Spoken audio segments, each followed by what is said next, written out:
It's unbelievable. Okay, so we're up to now. We're in the middle of the blessing on Shabbos. In the davening for Shabbos.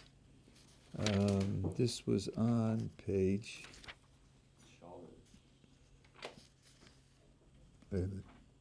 This is Ma'ariv the Chol. Excuse me. This is Ma'ariv the Shabbos. Here we are.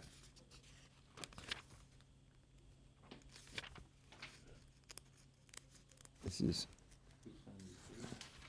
page 340.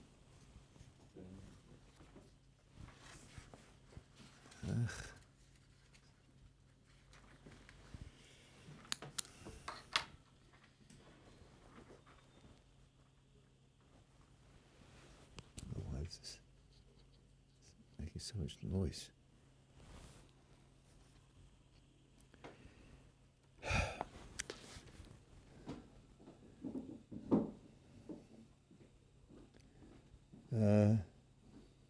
Okay, so yeah, this is the last paragraph on the page, 341. And the last thing that we spoke about yesterday was purify our heart to serve you well, sincerely. But in the Hebrew, it's be'emes. Yesterday we talked about what emes means and what impurity in the heart would have led us not to serve him with emes, and what's required to overcome it. Now it says, oh Hashem, our God, with love and favor, grant us your holy Sabbath as a heritage.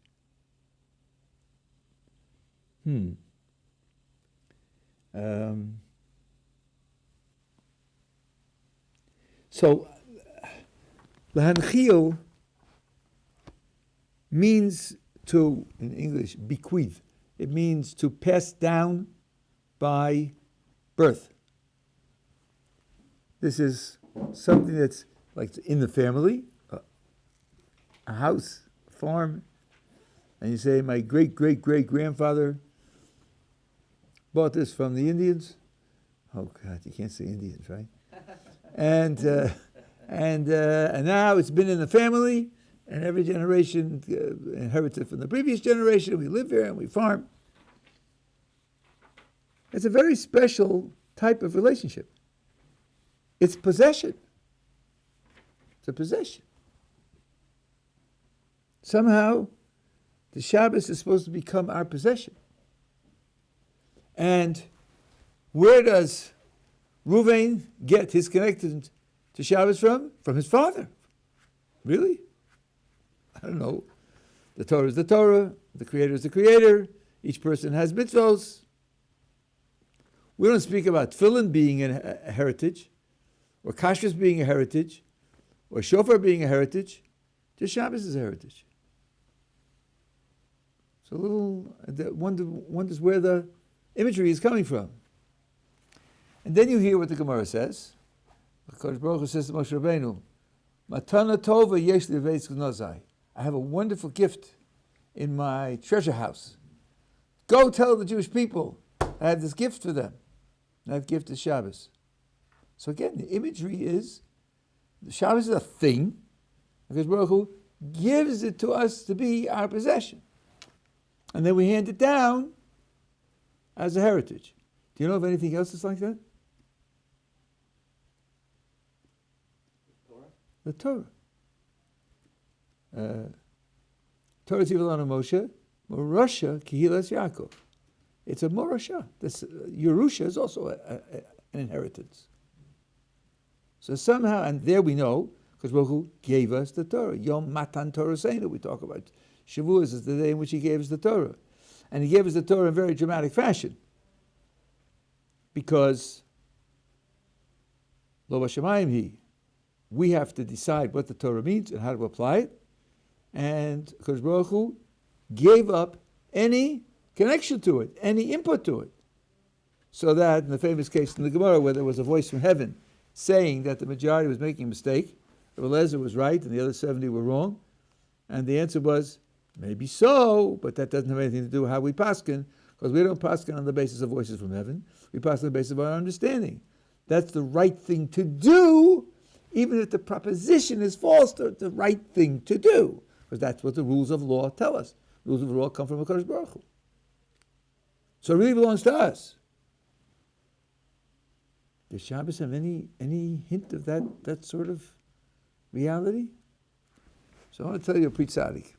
A Pri Tzadik asked a question. I think this was asked by one that tells the Rosh Yeshivas also. We keep Shabbos everywhere in the world. Yes, we all belong here, and you heard that at the anti-Zionist Yeshivat Ohr Somayach. We all belong in Eretz Israel. As I have taught you in previous occasions, all the mitzvahs were planned for Eretz Israel. But as a matter of fact, a Jew in New York has to keep it, a Jew in Los Angeles, God forbid, has to keep it, and Johannesburg, right? Jews everywhere have to keep it. Okay. It. Have to keep it. What it? Shabbos. And that Shabbos is a commemoration, a repetition, an imitation of the first Shabbos. Kadosh Baruch Hu created the world in 6 days, and on the seventh day he ceased his creation of new categories, to say it correctly. So we're reenacting that. Okay, now the last time I checked, the earth is a globe. The earth is a globe. So now, that first Shabbos, let's say that first Shabbos in Eretz Israel was as we keep it, from night to night. Sundown, let's say, just for the ease of exposition, from 6 p.m. to 6 p.m., 24 hours. What time was that in New York? Oh, well, New York is 7 hours earlier than us. So 6 p.m. here is 11 a.m. there. So that first Shabbos was 11 a.m. to 11 a.m. in New York. And Los Angeles, it was 8 a.m. to 8 a.m. So why, when a Jew is in New York, doesn't he keep Shabbos like the first Shabbos, which in New York was 11 a.m. to 11 a.m.? Why does he also keep it from 6 to 6? How is that related to the first Shabbos? That's a very clever question. A very clever question. Once you think of the question, it certainly wants an answer. So the Pri Tzadik says like this. Shabbos exists on 2 levels. Shabbos creates a certain potentiality. And that potentiality is realized where a Jew keeps it.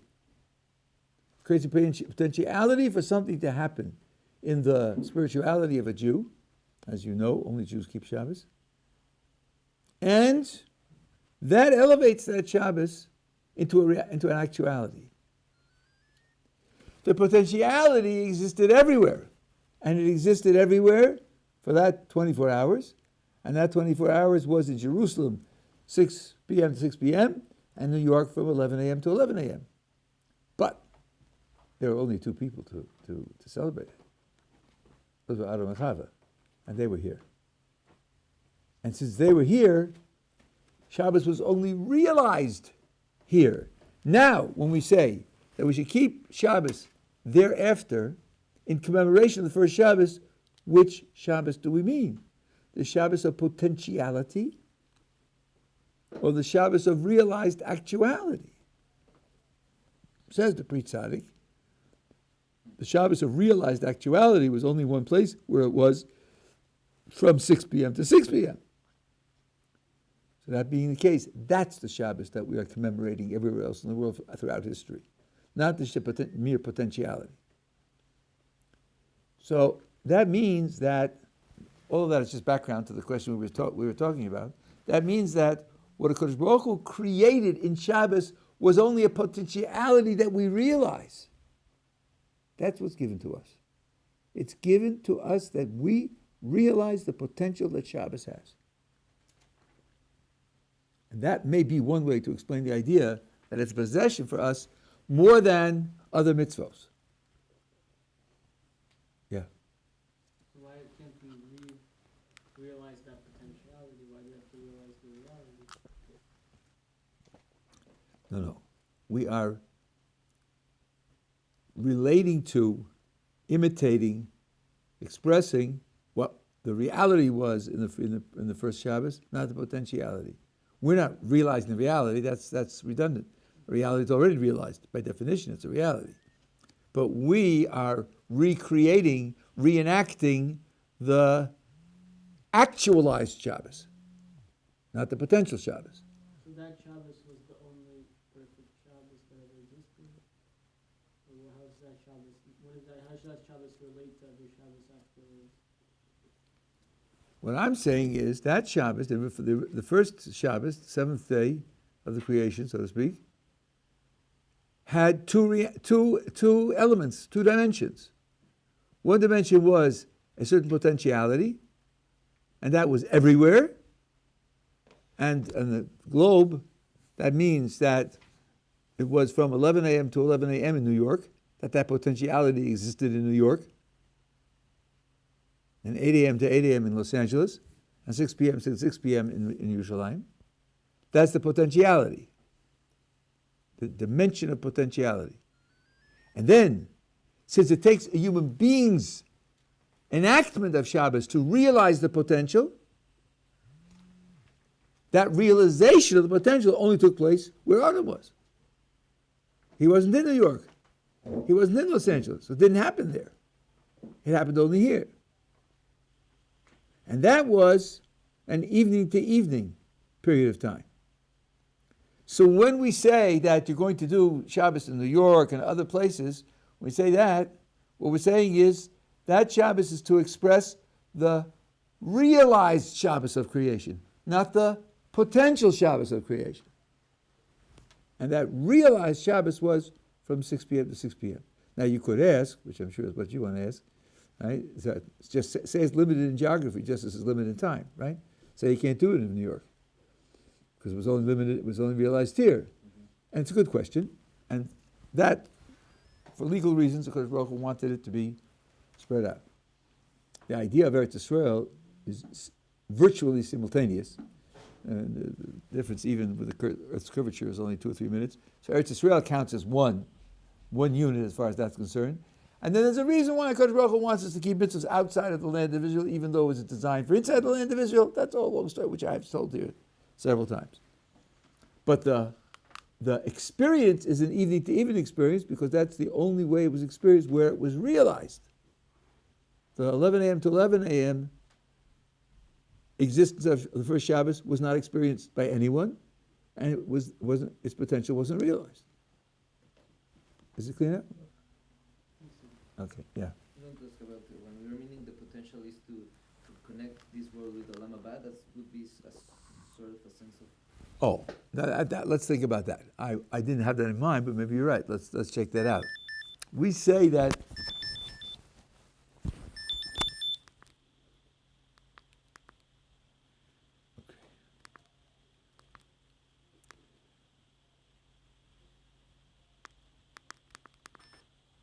We say that Shabbos is Me'ein Olam Haba. That means of the same character as Olam Haba.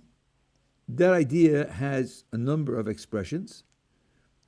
One is, I would say on an open, obvious respect, that both of them require preparation, and once they come, there's nothing else you can do. You live with the preparation that you had. You want to eat meals on Shabbos? Cook them on Friday. You don't cook them on Friday, you're lost. Because on Shabbos you can't cook them.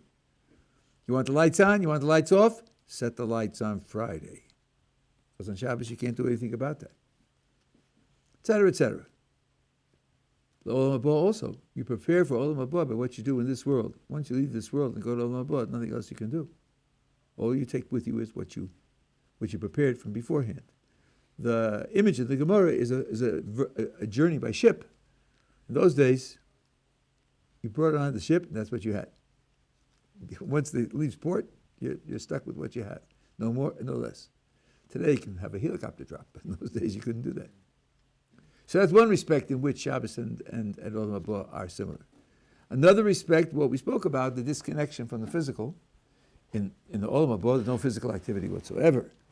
Here, all creative physical activity, roughly, are prohibited, and therefore you're freed from that immersion in the physical to be able to focus on the things that are spiritual, which is much closer to the actual experience of Olam Haba. The relationship of Me'ain, I would offer the following parable. Let's suppose you wanted to explain to a fish in the water what fire is. Well, there's an obvious barrier because you can't light fires in the water. But suppose you warm the water up and you say to the fish, fire is something like that. Ah, something like that. Now equip the fish with an aqualung and it goes for a stroll on the land and ask it, identify fire. Well, it's not going to mistake an ice cube for fire, is it? It's not going to escape a book for fire, mistake a book for fire. Not going to mistake butterflies for fire. And when it comes to a fire and feels the warmth, the fish will say, oh, I remember that. Yeah, it's warm. Just like when the water was warm. Maybe that's fire. So by heating up the water, you do give the fish a partial ability to identify fire. Maybe that's something like Me'ein Olam Haba. The experience of Shabbos, when a person goes to Olam Haba and thinks back on his lifetime through this world, he thinks, was there anything in my lifetime that was like something like this? Some reminiscent of this in any way? So yeah, Shabbos is. Because on Shabbos, I was freed from the physical, and although I participated in the physical, but I didn't do anything creative in the physical. My mind was not on physical activity. I ate and drank, that's true, and I slept in a bed.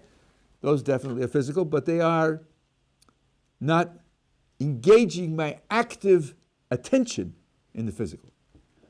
And in Olam Haba, there's no physical at all. So, no physical activity of the kind that we mean. I don't mean to compare myself to the Rambam's point of view. There's no body. There is body, but it's not physical in this way.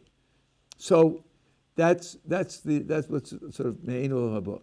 Now you're asking, yeah, I would say that's another type of connection, but this is a connection between Shabbos and Olam Haba.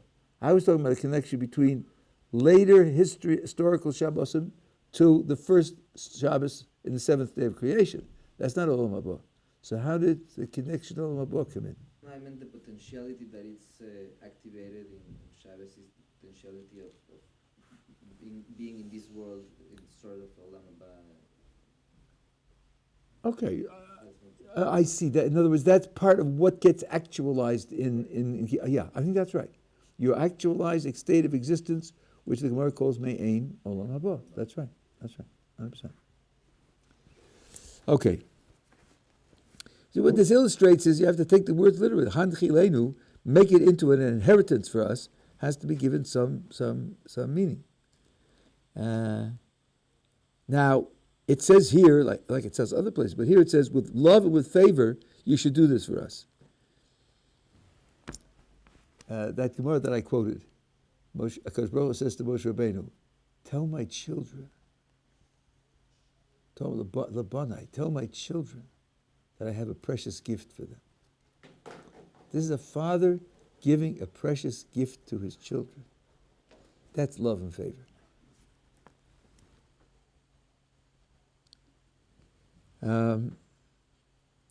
And the Jewish people will rest in it, those who sanctify your name. Now, we spoke about rest. Rest means cessation of activity. It doesn't mean, sipping a martini, eating pretzels, and dozing. So the question is, what's the connection between they will rest in it, those who sanctify your name? Why would sanctifying your name be important here? And as a matter of fact, you take a look at the Shachris, you have the same thing again. If you take a look at page 425,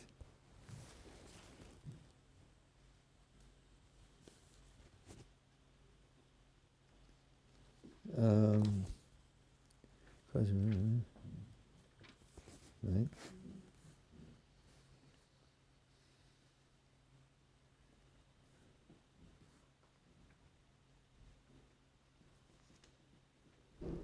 So this is on this line on this page 425, the third paragraph, third line, and in its contentment, the uncircumcised shall not dwell.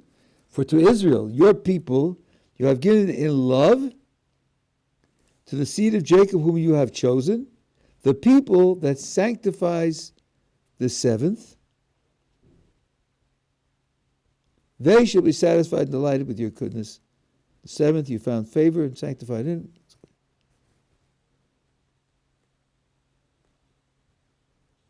No, Mekadshe Shmecha is only here. I thought it was another time. No, I confused it. This is the same paragraph here. So now, what does it mean, Mekadshe Shmecha? These people who sanctify your name. So, there's a very direct idea of it. Kiddush Hashem sometimes means being willing to die rather than violate certain mitzvahs for which a person has to die. That's the most spectacular Kiddush Hashem. But the Rambam says, in Parakeh Yisodei Torah, that Kiddush Hashem applies to anyone who serves HaKadosh Baruch Hu out of love of HaKadosh Baruch Hu, the Shema, as we explained it, doing the emes, that because it's emes, with self-sacrifice, with sacrifice and courage and effort. That's called the Kiddush Hashem. And the Rambam distinguishes between Kiddush Hashem in public and Kiddush Hashem in private. Some people think that Kiddush Hashem just means making a good impression on Goyim. Well, sometimes anyway, making a good impression on Goyim is worthwhile. It is a worthwhile thing to do, but Kiddush Hashem is not limited to that. It's serving HaKadosh Baruch Hu in such a way that His name is sanctified through that service. Now let's just push that a little bit. What does that mean? So let me give you an example. This is my own idea. You have an idea of honoring your parents. In halacha, honoring your parents means serving them, doing things for them, making their breakfast, cleaning the house, taking them places, doing things for them. What's the message? Let's say I cook my father breakfast, cook it and serve it to him. Well, you see, I have a life. I do things. I have responsibilities, projects. Yeah, but cooking and serving my father breakfast is more important than my projects. It's more important than my projects. That's kavod. That's giving honor. It's showing that I appreciate a superior nobility, a superior value, a superior existence to what I'm doing. The menial service of cooking breakfast and serving breakfast when I'm writing a book, yeah, but I'm doing it for my father. And that's more important. That expresses his importance in my eyes. Similarly, to be Mekadesh Hashem's name means to act in such a way that you show that for you, HaKadosh Baruch Hu has supreme importance. That's the idea. So, as I said, the most dramatic and well-known expression of it is dying rather than violating a commandment. Wow, I'm certain there are certain commandments for which that has to be done, which is a small minority, but there are such. Well, that sends the message in the most dramatic possible way.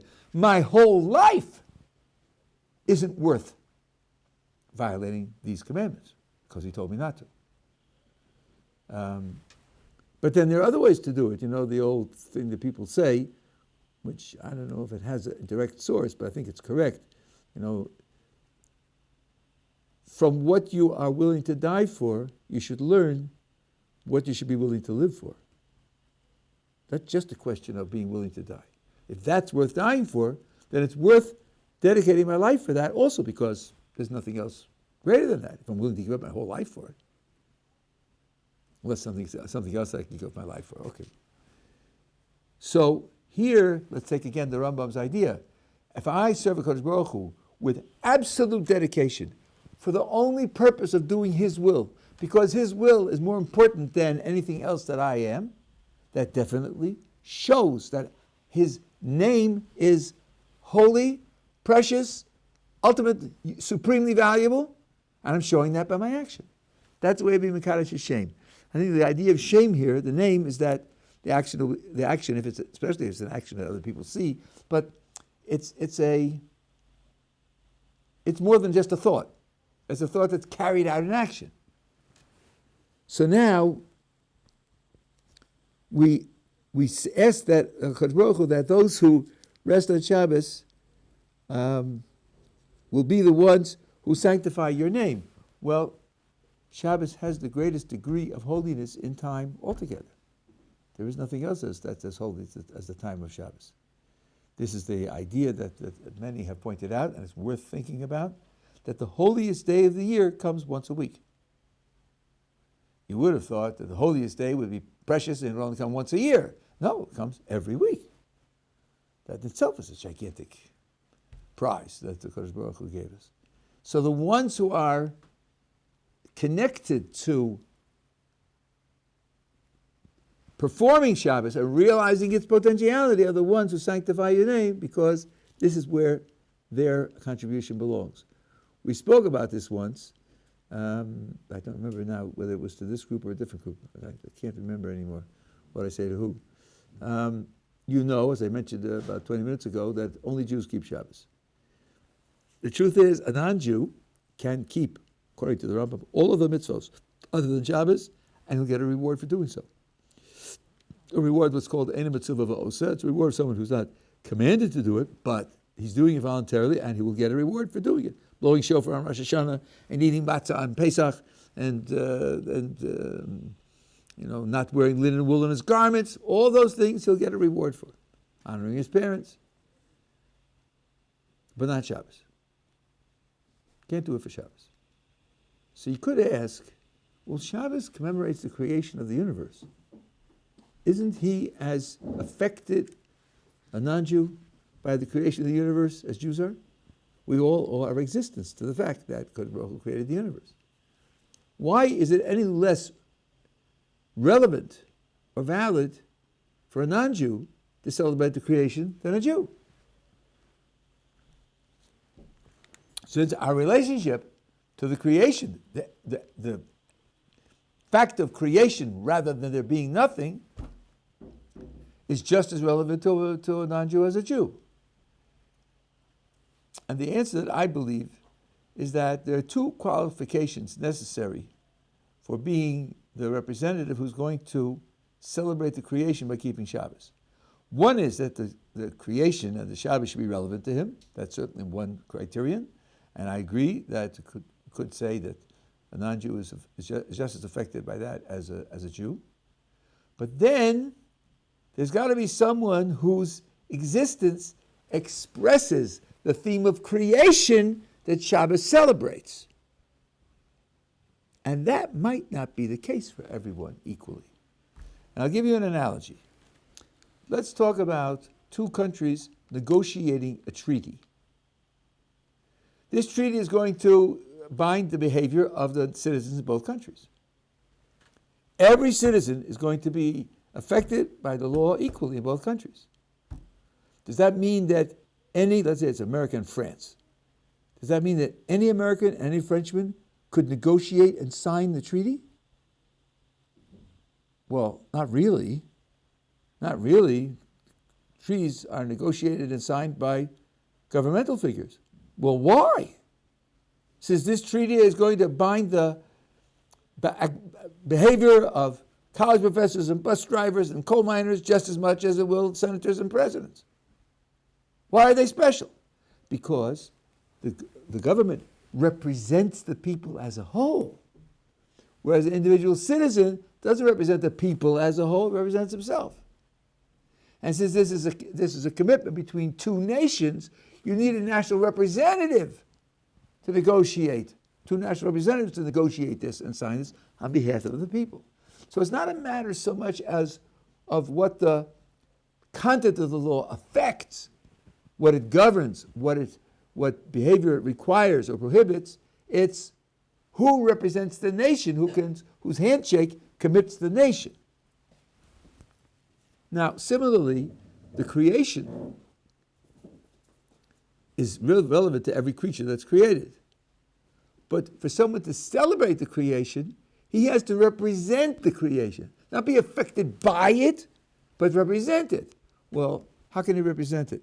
Well, for one thing, there's a schedule of a procedure whereby all the potentialities in the creation will be realized, and that schedule is only given to Jews. It's the 613 commandments. So, someone who's assigned to fulfill the purpose of the creation is someone whose participation can represent the nature of the creation as a whole. And this is not just a matter of, how shall I say, intuitive appropriateness. It goes a little deeper than that. We spoke about this not too long ago. We say in L'chadoidi, Sov ma'aseh b'machshava teffilah, that which is last in action is first in thought. We spoke about this as a purpose. When he said when a person wants to become a doctor, he says to be a doctor, I've got to go to medical school. Medical school, I've got to go to undergraduate school. Undergraduate school, I've got to get into undergraduate school. So as a high school student, I have to do well, and then he goes through the steps, and he ends up finally in medical school, finally becoming a doctor. The first thought was becoming a doctor. Then you trace the causation back to where you are, and then you go through the causes, and you finally get to becoming a doctor. So that which is first in thought is last in action. But it's more than that. It's not just that. This came first, and this came first in thought and last in action. But the first in thought, which is the purpose of becoming a doctor, accompanies you all the way through. It helps you decide what to do and what to prioritize all the way through. That thought of the end accompanies you in the entire process. So it's guiding you the whole time. So now, we say, HaKadosh Baruch Hu created the world, okay, and created it to fulfill a certain purpose. Yeah, that's thousands of years later, okay. But the thought of the purpose which is supposed to fulfill accompanies the governing of the process all the way. The thought of the end is the guiding feature of the maintenance of the world the whole way. So now, along comes a Jew and says, listen, I'm part of that. Because I have these 613 commandments, and with them, I'm realizing that purpose. I'm directly related to the purpose which initiated the world and is guiding the governance of the world. Well, then I can express the nature of the creation in my performance in a way that a non-Jew whose mitzvos don't perfect the world cannot. So now, here it says, the ones who should rest in it are the ones who sanctify your name. Okay, they're the ones who are participating in this process in the most exquisite way. That being the case, they are the ones who express the purpose, and they are the ones who can realize it by their celebration of Shabbos, and that's why it's limited to them and not including non-Jews who, although they're affected by the creation, can't express its essence, can't express its meaning. Yeah. Is when Shabbos is said to be a gift, is it the rules, the laws of Shabbos are the gift, or is it something about Shabbos that's a gift? Okay, see, this is very fundamental. This was this kind of thought that started me thinking about this. Where is the gift? You ask, is it in the rules, or is it some aspect of Shabbos, and so on and so on? So I'm saying it's not the rules, because other mitzvos have rules, and they apply to us just as much as the rules of Shabbos apply to us. I'm saying that the Shabbos that HaKadosh Baruch Hu created, its whole reality that He created, is only a potential. If there were no people to keep Shabbos, then I would say, in a certain sense, the creation of Shabbos would be a failure. The idea of Shabbos is it's a potential to be realized. Who can realize it? Only those who keep it. I'm not commenting now on what it meant for Adam and Chava to keep the first Shabbos and so on and so on. Okay, that's the whole story. But the idea is that it's So let's see if I can give you an example. Suppose I write a book with pen and paper. What are we going to do with it? I put it on the table. If nobody picks it up and nobody reads it, then my writing it was useless. I knew what I wanted to say. I didn't have to write it down. I wrote it down that other people should read it. A book is only a potentiality to affect people, to give them information, to give them certain vicarious experiences, to change their lives in a certain way. Other things that HaKadosh Baruch Hu created aren't like that. They aren't a potentiality which has to be realized. The other things he created are realities. The world and the laws, as laws are laws, but here the laws apply to an etzem, a thing that was created and give it a potential to develop in a certain way. I think that's the sense in which, and by the way, I said the Torah was similar, and maybe Eretz Yisrael is also similar that way, because we do own Eretz Yisrael. So there you're looking at Eretz Yisrael as a potentiality to be realized in a certain way. Take, if you like, in a very simple sense, the agricultural laws.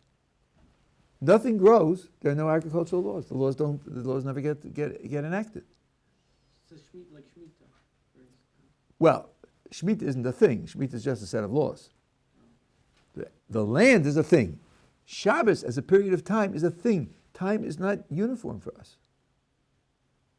The minute hand going round on the clock Saturday morning isn't the same as the minute hand going round on the clock Sunday morning, because the time is not the same. The time is different. And this is something that HaKadosh Baruch Hu created that way. As we have said many times, the holidays aren't like that, because we determine which time is Pesach and which time is not Pesach. We determine that. The Bezdin declares that. HaKadosh Baruch Hu doesn't determine that. Shabbos, he determined. So he made this creation, and it's a substance in time, just like the land of Israel is a substance in space, the substance in time, but that substance has only a potentiality for human realization. It has nothing of its own that's realized, that's fully realized. So why are we celebrating the realized Shabbos? Why not the potential Shabbos? Because then we're celebrating the gift of the potential Shabbos. Why are we celebrating the realized Shabbos? This is similar to what you asked before. There's like a crossing of wires here.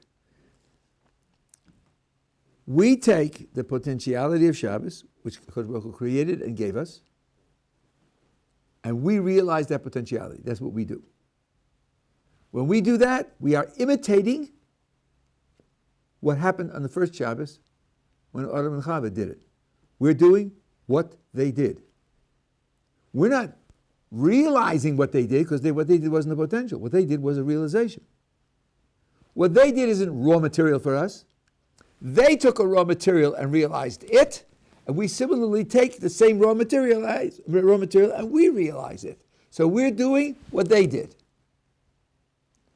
They took potential and made it real. We're taking potential and making it real, just like they did. We're imitating what they did. So not realizing what they realized. We're realizing the potential similar to the way they realized that same potential. Does that help? Did they do it like perfectly in some way that we want to imitate them? Or That I don't know. I don't know if that, but it wouldn't matter me doing it perfectly. We certainly wouldn't do it perfectly, right? Human beings are human beings. Human beings make mistakes. Human beings are finite and limited. But, and that Shabbos was after they ate from the tree of knowledge. So that's a entirely different reality for them. So, but the idea is the process is the same process. You know, how can I say? It's like calisthenics. My father was an athlete and I'm an athlete. What way am I related to him? He did exercises and he became strong. So I do exercise and I become strong. Doesn't mean he had to do it better than I or more perfectly than I. He became strong through exercise and I became strong through exercise. We're just imitating the same procedure. Yeah.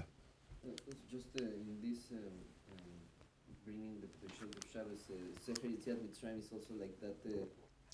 It comes by the hand, I would say, like at the same moment that when we have in mind, as we were taken out of Egypt, is when actually somehow it's brought to us, so that we have now the opportunity to bring the potentiality of Shabbos, or I'm lost now. I'm not getting it at all. like Sefer Yetziat Mitzrayim. Yes. That's when we got after that we got the Torah, and we remember every day. It's a, like mitzvah. In various mitzvahs, we are told to do it, remembering the exodus from Egypt. Okay. And but specifically that's the moment from which we link the purpose of creation with its realization. When? At giving the Torah? Well, we hadn't gotten the Torah yet. Right. So we weren't. So it's not yet the. Sure, it's the mitzvahs that do it. Yeah. We didn't have the mitzvahs yet. Alright, so it would be like just a step before actually. It's before, and it's necessary, just as the experience in Mitzrayim, in Egypt, was necessary, but it doesn't start till the Torah is given at Sinai. Huh? So the moment is Torah and Shabbos, like creation and the giving of the Torah. That's the moment in which the potential is actually realized again, so to speak. Are we talking about the potential of Shabbos now, or potential in general? The world's potential. The world's potential. Yeah, okay. Sorry. Let's say putting the world on the track to become perfected. I think, no, maybe it's a little tricky here to say the words right, but the Avos and the generations in Egypt set up the conditions, but the process was not in place. The process requires the 613 commandments. You know, in the Zohar, it says something which when I first read it, I just didn't want to hear it, that Yaakov and Moshe both are specifically connected to Torah, Yaakov externally and Moshe internally. And I thought, oh, come on. How could anyone be greater than Yaakov? I mean, that's just impossible to believe. How I mean, Yaakov Avinu, Bechir Shabbat, like, even Moshe Rabbeinu, as great as he was, but with respect to Torah, that's true. Because until the Torah was given, and was given through Moshe, it wasn't a reality in the world. And only Moshe had that, and Yaakov didn't have that. So that means it's the giving of the Torah that sets up that project. And before that, you're only building the foundations. The project couldn't get off the ground without the foundations. So it's not as if contribution but the project isn't working until the project is there on the foundations. Yeah? Yeah. Would it make was Rabbi trying to say earlier, when you were saying that we can't the non-Jews can't celebrate Shabbos? Was it because it's almost like celebrating something that a person didn't participate in? He has no right to celebrate something that he didn't participate in. Perfection of the world, which results in a state of Shabbos. That's something that's our duty and do mitzvahs, and therefore non-Jews can't have no right to be part of that reality. I'm not sure that that's exactly the point. Let me think of.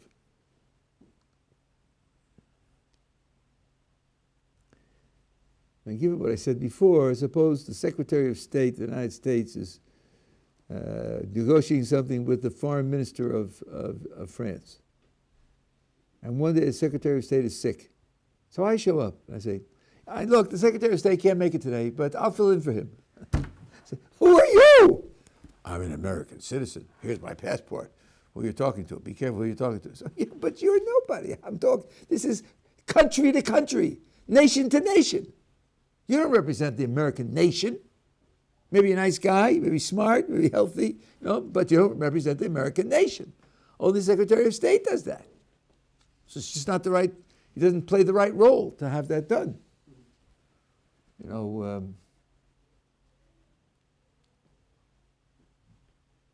There's a whole thing. in philosophy of language, John Searle, what we call performatives. Sometimes when you say something, usually when you say something, you're describing or asking and so forth and so on. But sometimes when you say something, it's a performance that creates a new fact. So if you're getting married by the justice of the peace, the man's there, the woman's there, they talk, they sign these papers, it's I pronounce you man and wife. That makes them man and wife. When he says those words, they become man and wife. George promised, and he should have promised, he shouldn't have promised. Once upon a time, I also promised. I think tomorrow I'm going to promise. All of that is just descriptive. If I say to you, I promise, I made a promise. I didn't just describe something. I made a promise. The promise comes into existence when I say I promise. That's a performative. So here, the person, by, let's say, not doing the malachos on Shabbos, that performance of his has to be a performative. It has to perform an expression of the creation.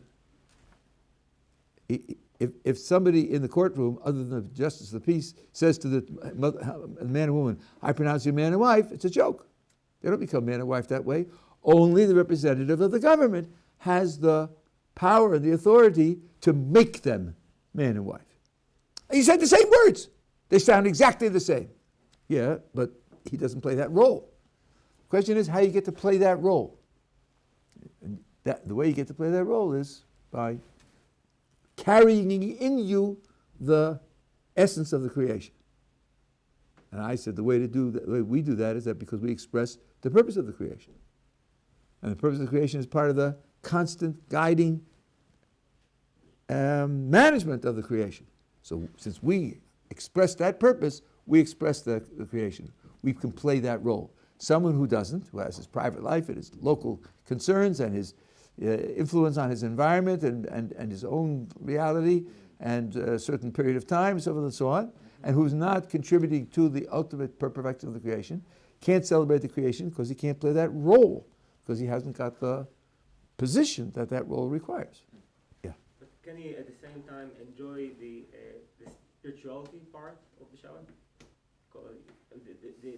To be disconnected from the physical part and feel the spirituality. So in a sense, I feel that they do have the option to experience the beautiful part. Let me ask you a question. Let's suppose someone is unconscious for 20 days. And when he wakes up, I tell him the wrong day of the week. I'm a nice guy. Tell him the wrong day of the week. And really, when it's Thursday, he thinks it's Wednesday. And he keeps Shabbos. Only that week, going to keep Shabbos on Sunday. Is he experiencing the spirituality of Shabbos? He's experiencing a spirituality. I'm not sure by halacha it's the spirituality of Shabbos. Okay, you said all the right words to have the wrong idea. Right? The spirituality is a reality. It's not just a rule. Did he fulfill the rule? Didn't he fulfill the rule? How do the laws go? I said before, time is not uniform. The time of Shabbos isn't the time of Sunday. It's a different time.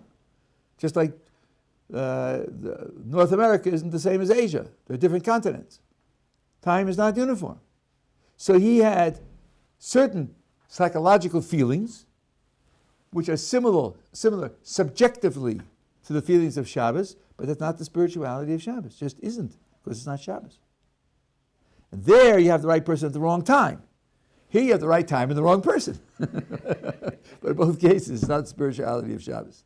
I have a whole shir on spirituality. Maybe I'll give it someday. Okay.